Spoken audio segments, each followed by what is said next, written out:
XLR Turbo 51 over here.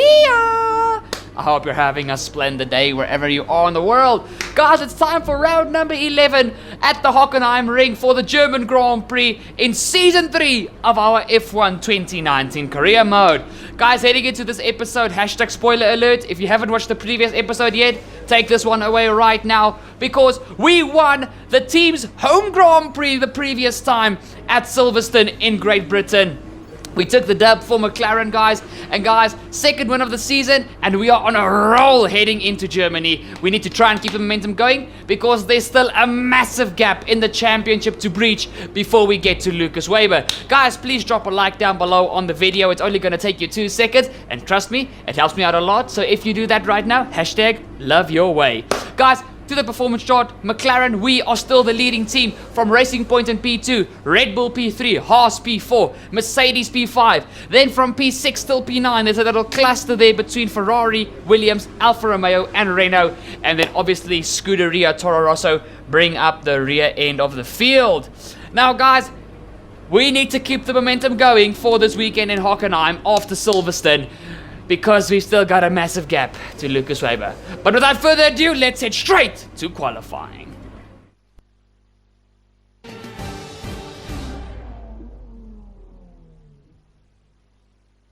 Welcome back to qualifying, where we're waiting for the lights to turn green in the pit lane to signify the start of the session here at the Hockenheim Ring for this weekend's German Grand Prix.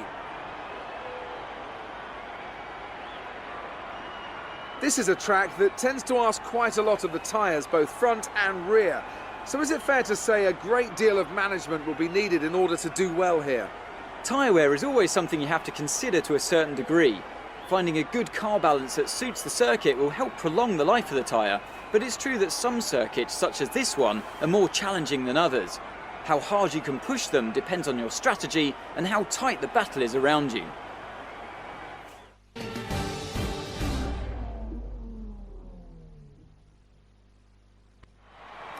Jumping straight to the results of Q1, guys. It is us in P11. We only went for one run out on track. Out is Magnussen, Norris, Raikkonen, Albon, and Kvyat. And the pace was good here around Hockenheim. I really had I would say, an average lap for my first run in Q1. My only run in Q1. Coming through to Q2, our first lap.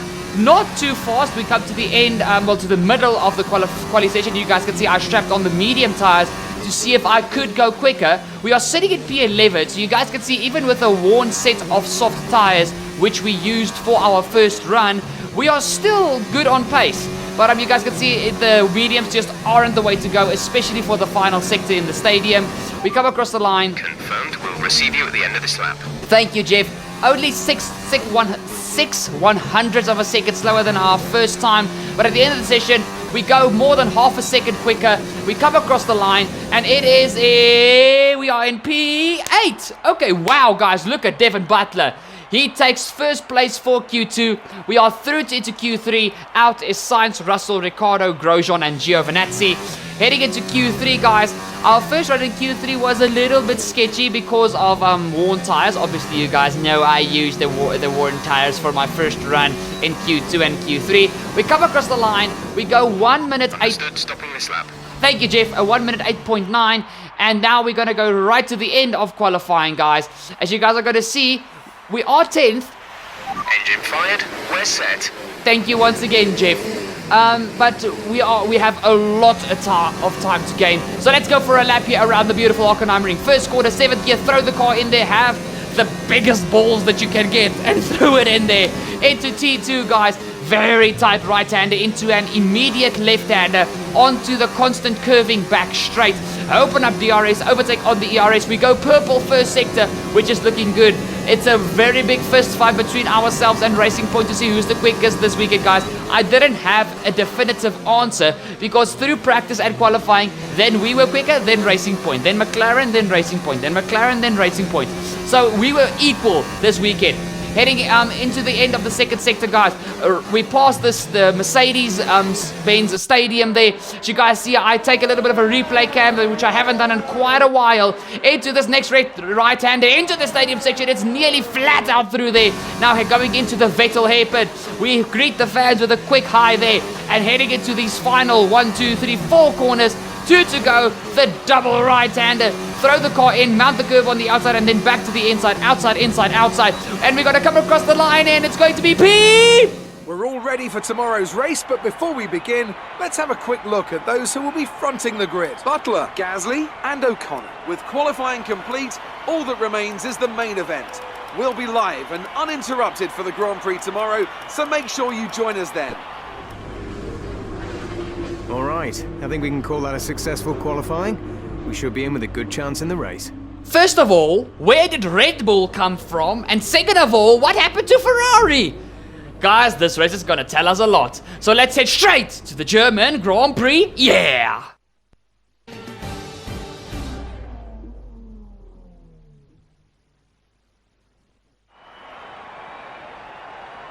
There's nowhere at all I'd rather be today than here at Hockenheim for the German Grand Prix.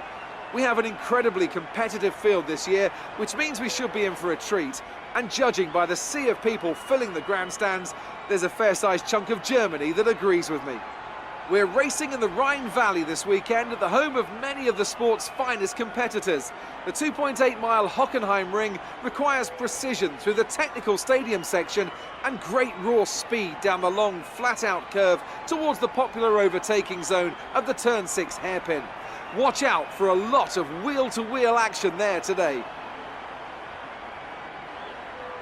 And it's an absolute pleasure to be joined once again by Anthony Davidson. So I should probably start by asking you about Lucas Weber. They've got a really good lead in the championship going into this weekend, so it feels to me that they've got one hand on the trophy. That's true enough, Crofty, but that's exactly how Lucas can't afford to be thinking right now.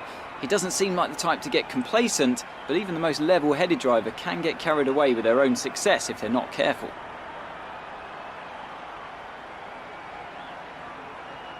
Off the back of a fantastic qualifying session, it's time to see how our starting grid looks for today's race. Devon Butler put in a fantastic lap yesterday and will start from pole position. And it's Pierre Gasly in P2. As we continue through the rest of the grid today, we have O'Connor, Weber, Sebastian Vettel and Perez, Bottas, Verstappen, Leclerc and Carlos Sainz. Russell, Hamilton, they'll be starting further back after an earlier grid penalty. Romain Grosjean and Giovinazzi, Magnussen, Norris, Kimi Raikkonen and Daniel Ricciardo. Kvyat and Alexander Albon picks up the last spot on the grid. And with lights out just moments away, it's time to go down to the track.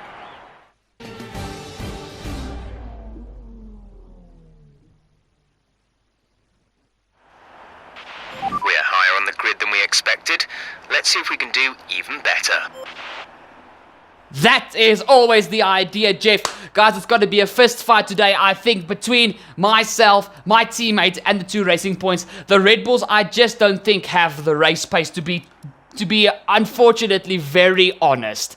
But guys, please hit the subscribe down below. Don't forget to ding that bell if you are new to the channel, because more subscribers means more love. Thank you, guys. Jam with me on the formation lap, and let's get this German GP going.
guys, ready for the German Grand Prix. My teammate is on pole position, and it's go, go, go as the 5 red lights go out.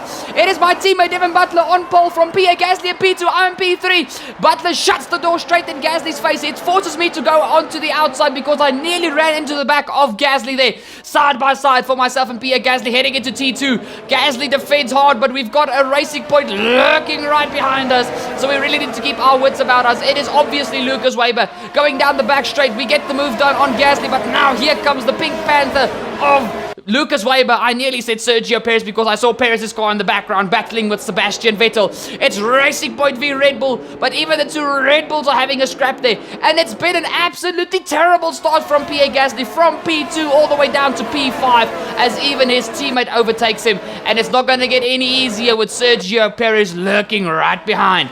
But Butler got the absolute most perfect start for the German Grand Prix, guys.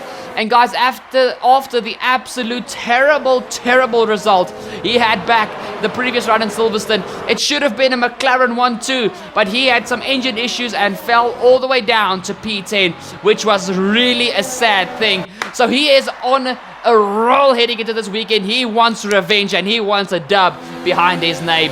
Guys, we quickly jump here onto Lando Norris at the end of the first lap, and Lando here was just a little bit too optimistic, ran straight into the back of one of the Alphas. It's either Raikkonen or Giovinazzi, but he broke his front wing, and obviously after that massive amount of contact, he will have to dive it straight into the pit lane, fit a new front wing, and his 1-stop has now turned into a very unfortunate and long 2-stop. Guys, as you guys saw with the strategy, I am also heading straight towards a 2-stop, going very aggressive. I will pit at the end of lap 4 already to get these terrible soft tires off and go on to a double medium stint, guys. And obviously you guys can see I'm in second. If I'm thinking about the championship, I have to win this race. Look, I only have to finish ahead of Lucas Weber. But if he stays in third, where he is now, a win is going to be much better, because then I'm going to gain 10 points on him, not just 3. So even though Butler wants a win, I'm not going to make it easy for him. And going for the undercut is the smartest thing I can possibly do. But as you guys see, on the lap that we want to come into the pit lane, Lucas Weber and myself are having a very aggressive fight here. You guys can see I shoved him onto the outside of the track there because I didn't want to yield and give away my P2. I knew this was the lap that I was going to dive it into the pit lane, but I didn't want to go into the pit lane behind Weber. So because you never know with the AI, sometimes they go for the undercut, sometimes they stretch their tires out super long. So as you guys see there, I defend my P2. I don't care about Butler. This lap, keep an eye on your distance to the speed limit line as you approach, and make sure you don't speed. Thank you, Jeff. Guys, I didn't worry about Butler at this stage. I knew I could catch him. We were on the same car, and I've got the pace over Butler. But I can't afford to give Lucas Weber clean air. And as you guys see, like I promised, end of lap 4, it is time to dive it straight into the pit lane to get these absolutely broken, and I don't know what you want to call them. They're basically almost punctured soft tires. Guys, they overheat so easily around Hockenheim, and they don't last. They don't last. I knew. Thank you, Jeff. I knew as soon as I put them on, I would be quicker than everybody else on track. That was a given. Speed now. Let's get some heat into those tires. Not going to be hard to do that, guys. Guys, so as you guys see here now, starting lap 6, we have already caught the back of the first car in last place, not Lando Norris. He is very far behind. This is the Toro Rosso of Danny Kvyat, if I'm not mistaken. Let's quickly see. I couldn't see the number of the car there, guys. A little bit of an aggressive move to the inside, but I can't take any prisoners now. I have to push flat out, because at the end of lap 6, guys, this is what's going to happen. My championship rival, Lucas Weber, is diving it into the pit lane for the Pink Panthers.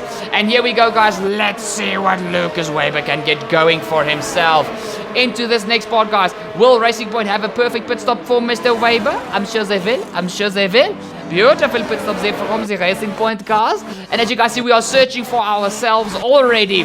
We found ourselves. Go back, go back, go back, go back. There's Weber, guys. There's Weber. We get ahead of him. We stay ahead of him. Don't get ahead of him. We stay ahead of him. Not as much as I would have liked. Sorry, I had a little bit of a frog in my throat there that I had to clear.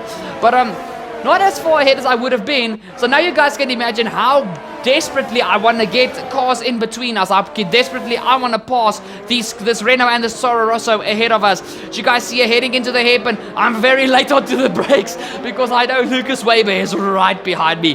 He's sniffing my gearbox oil. And as you guys can see here, I'm right up behind the Toro Rosso and the Renault. And out of desperation, I just forget about my brakes. And I make a double move up the inside of the Toro Rosso and the Renault there. And just rewinding a little bit back, guys. Here comes my teammate, Mr. Devin Butler, into the pit lane. And guys, luckily now I've got 2 cars in between myself and Lucas Weber as we head into the stadium section, which was an absolutely perfectly timed move. Yes, it was very aggressive, but like I said, guys, I can't take any prisoners. And guys, we've made the move stick on Devin Butler. And look the gap that just the stadium section got me on those other cars. So that is us now into the net P1 of this race. I am sure that Butler is going to be screaming at the team because they gave me the first pit stop. They gave me the advantage. But I am the one fighting in the championship. Devin is not near the amount of points that I have. So I'm sure, even though he's not going to want to understand, he will understand. Look at this dive bomb up the inside of Kevin Magnussen, guys. These new fresher tires are an absolute joy to be on. But now I've also got to put cars in between myself and my teammate. Otherwise, he's going to also do exactly what Weber can do. Going up the inside of Giovinazzi. Little bit of contact there, but the AI seem to be squeezing into the apex today, which I'm not appreciating. But that is us now up into P6. And not far from that, we are right behind. Yes, as also my teammate is right behind me! We are right behind the Williams of George Russell, and ahead of him is the Alfa Romeo of Kimi Räikkönen. Beautiful move there up the inside of George Russell. He tries to come back at me, but I just say, hell no. I just shut the door in that boy's face. There we go. And now we're chasing after the Alfa Romeo, the flying Finn himself, Kimi Räikkönen. But look at the background, guys, as all these midfield cars are squeezing Butler out. And he has dropped positions there. Magnussen and Giovinazzi has gotten back past Butler. And this was that working out a treat for me, guys, as I've already lined up the move on Kimi Räikkönen, who squeezes me off the track. Thank goodness I kept control of my car. He literally squeezed me off track there. Guys, the AI are turned up, the aggression level is turned up to 11. I mean, damn, son, damn. As you guys can see here, finally Butler is starting to make the moves that he needs if he wants to still fight for this race victory. But the pit stop phases, the first pit stop phases, have worked out perfectly for me, because now I've already gotten through the worst amount of traffic, and now Butler, Weber and Perez are still going to struggle to get through them. The Red Bulls have just completely fallen on their high knees, and they are nowhere to be seen, as well as the Ferraris. Guys, the Ferraris have got absolutely zero pace. They had zero pace the entire weekend, so all I had to worry about were the 2 racing points, and they are on a split strategy, meaning Weber, like myself and Butler, is doing a 2-stop on the mediums. But Perez, as you guys can see there, who has just passed his teammate, is going for a 1-stop on the hard. So the fact that those 2 were stuck in traffic was the absolute perfect scenario for me. Because I knew no matter what I did, Perez was going to be ahead after I make my second pit stop. But the gap between us, the more time I have in the lead, the smaller that gap will be as I exit the pit lane for my second pit stop. So you guys see here, this is my teammate actually, who is passing Kimi Räikkönen, if I'm not mistaken. It's Räikkönen or Giovinazzi, I'm not sure. But he has passed them, and the 2 racing points are still struggling to get past the Renault of K-Mag, which is actually a little funny in my opinion. They were dominant in the beginning of the season, and now it seems slowly but surely their grip is starting to slip. So you guys see there, Butler is very aggressive up the inside there of the Alpha. It looks like it's not just from my side, guys. Both of us are being super aggressive. As now coming into the pit lane was the leader, Carlos Sainz, who is on a 1-stop just like Sergio Perez. He's diving it into the pit lane to strap on a set of hard tires that re-releases me back into the lead. And now it is myself leading the way from my teammate Devin Butler in P2. P3 and P4, it is the 2 racing points. But I'm sure that Racing Point are pulling their hair out of their heads in frustration as the 2 Racing Points are battling each other and costing each other mountains amount of time. where they could use this time to catch up to Devin Butler and myself. But they are not using it in that fashion. And as you guys can see, Lucas Weber on the softer tire is trying to squeeze past his teammate. But at this stage of the race, guys, it is certain that the mediums are going to start to drop off and the hards are going to start to go into their primes. So as you guys can see, just 2 laps later, already Perez has said, nah, I'm going for the race win here, Weber. I keep stopping Weber and Butler. For Pete's sakes, can I just stop? Yee. But in any case, Perez says, oh, no way, Jose. I want this P3 back. I want it back.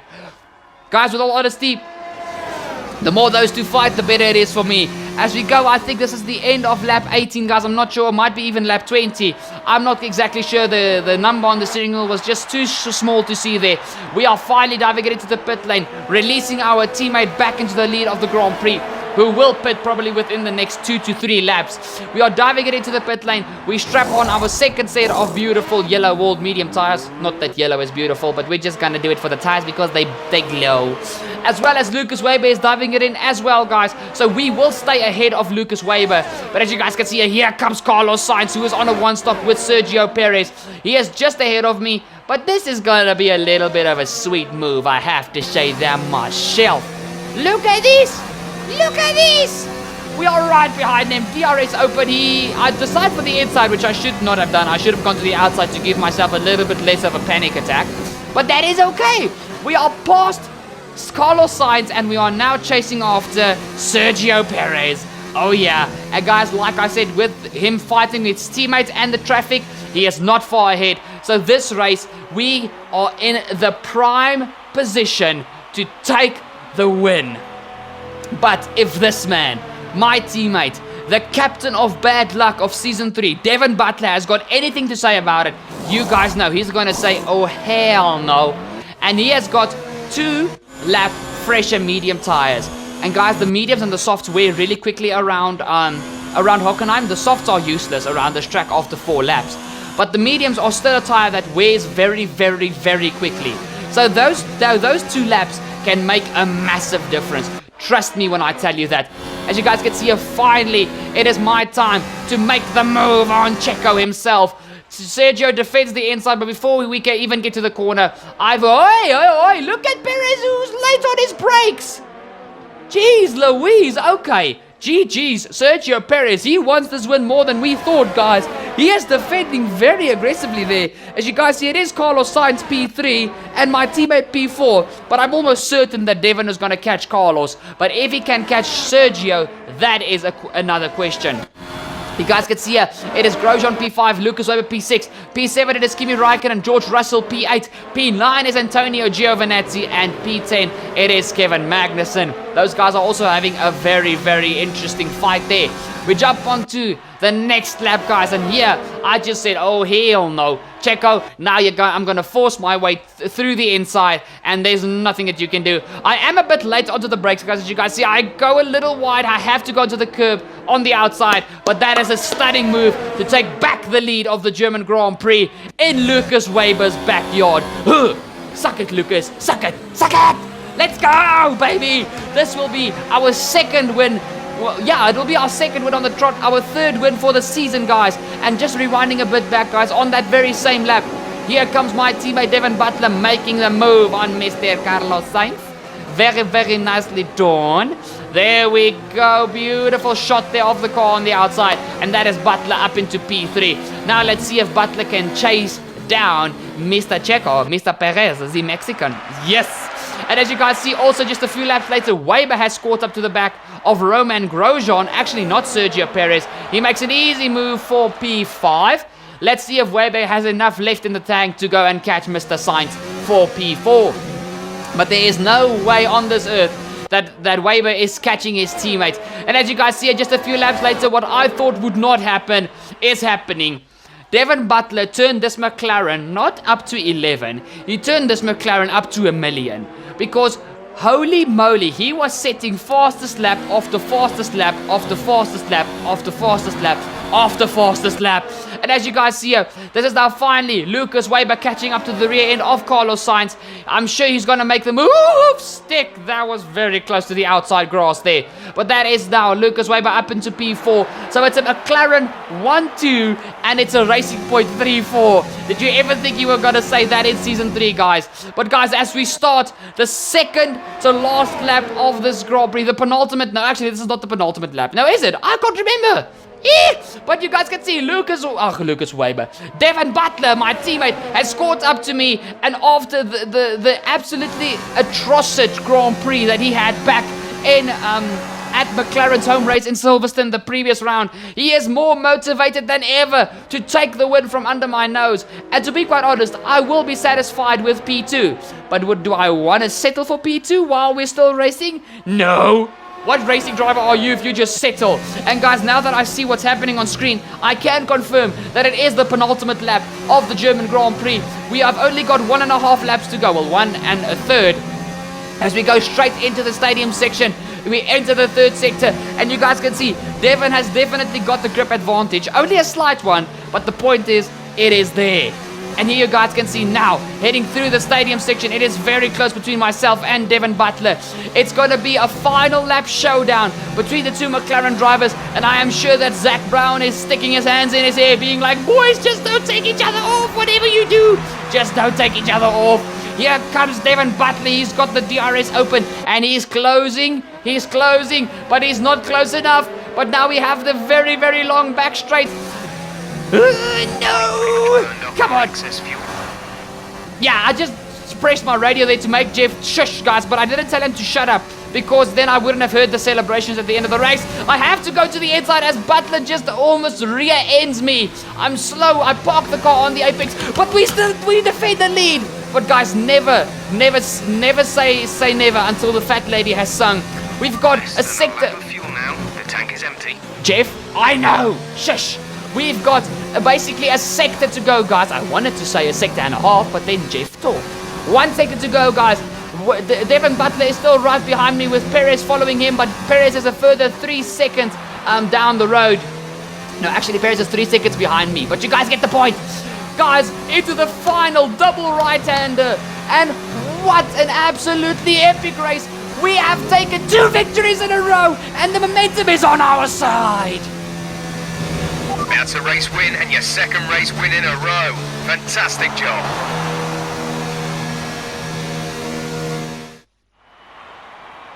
It was a tough race at times, but they've held on to take a great victory for McLaren today. What do you think it was, Ant, that gave them the edge over the competition today? I really feel the track layout combined with the track temperatures we saw today suited their car. These cars come alive when the tyres are just at the right temperature, and the driver did a great job managing that as well. They just look so comfortable out there. It's like anything, it always looks so easy when it all just clicks. Our drivers are making their way out for the podium celebrations, and it's going to be McLaren picking up the winner's trophy. Congratulations to the entire team for that fantastic performance.